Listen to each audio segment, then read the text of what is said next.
We arrived to York by train and made the short walk into the city walls. York is one of the most visited places in England, and you can see why immediately.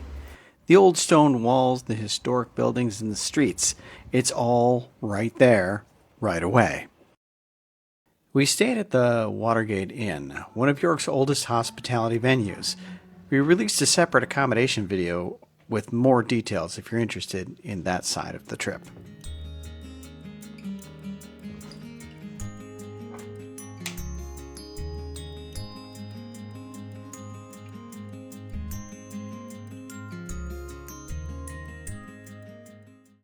We visited York last year and saw some of the big paid attractions then, so this time we wanted to focus on what you can enjoy for free.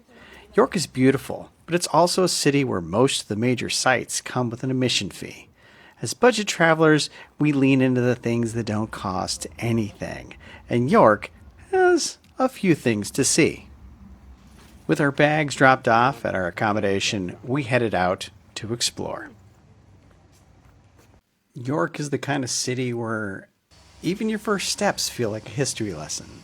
Cobblestones, crooked buildings, sudden open courtyards. It doesn't matter which direction you wander. Something interesting will always appear. One of our favorite things about arriving in a new city is just walking. No plan, no itinerary, just letting the street guide you and making sure you have GPS so you can get back to wherever you're trying to get to in the first place. We always look for a free walking tour on our first day in a new city. They're technically free, but the guides work off tips, and they're almost always worth it. Our guide in York was Dave Haw. He was one of the especially good ones. Funny, intelligent, and full of the kind of small details and local stories you'll never pick up on your own.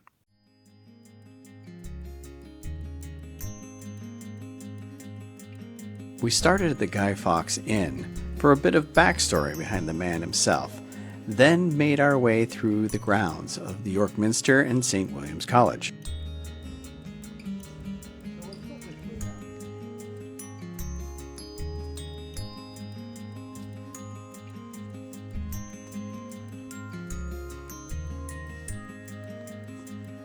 It was the perfect introduction, just enough history to anchor the day without feeling overloaded.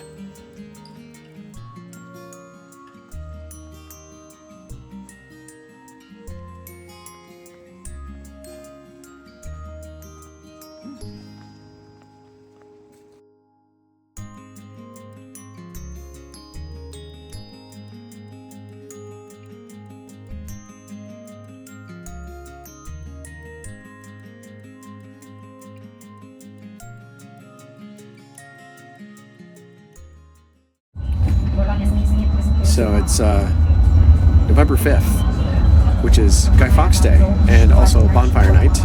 And it's probably the one reason why we came to York, the birthplace of Guy Fawkes. Going to a bonfire.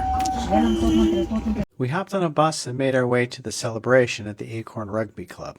What we didn't realize, not every Bonfire Night event in the York area actually had a bonfire. It didn't take long before we met a woman who captured the mood perfectly, and honestly, she was hilarious. Her delivery alone was worth the price of admission.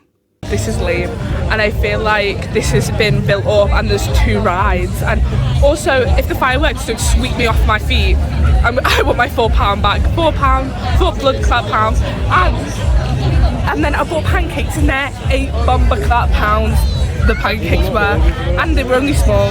So I want the fireworks to stop so I can go home, and we're going to go and get sparklers and do it ourselves, because this is lame.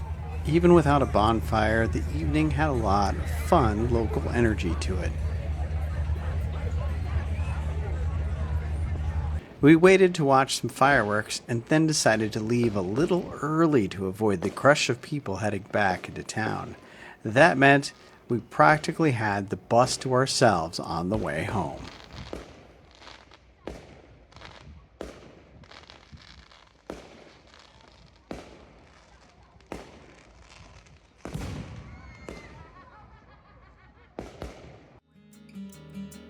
The next day we made our way to Walmgate Bar to walk a section of York's ancient city walls.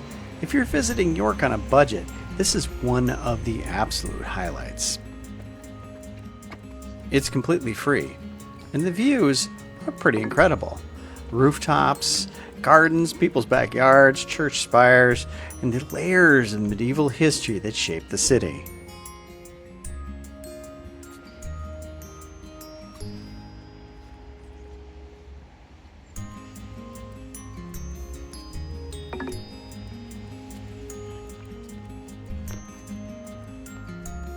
The full circuit stretches about 2 miles, and you can hop on and off at several points around town.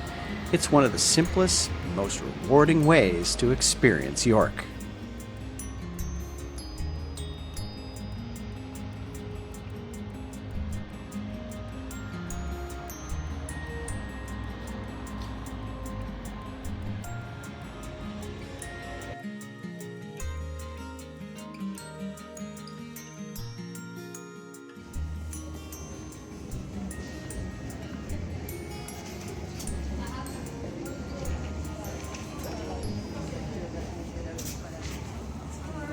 The Shambles itself is a roiling sea of tourists, so we wandered into the Shambles Market instead. This is where York really comes alive. Food vendors, local makers, curious little shops, and always plenty of people weaving through the narrow lanes. We mostly browsed, but even that is enjoyable here. It's part of the charm. You can soak in the atmosphere and feel connected to the city without spending much at all.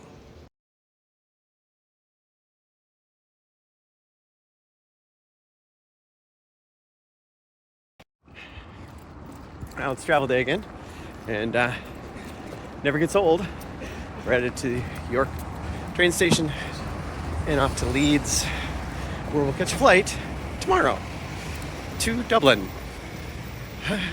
Let's go! York gave us a great few days, and keeping things simple let us enjoy it without overspending. Thanks for watching, and if you haven't yet, subscribe so you don't miss what's coming next.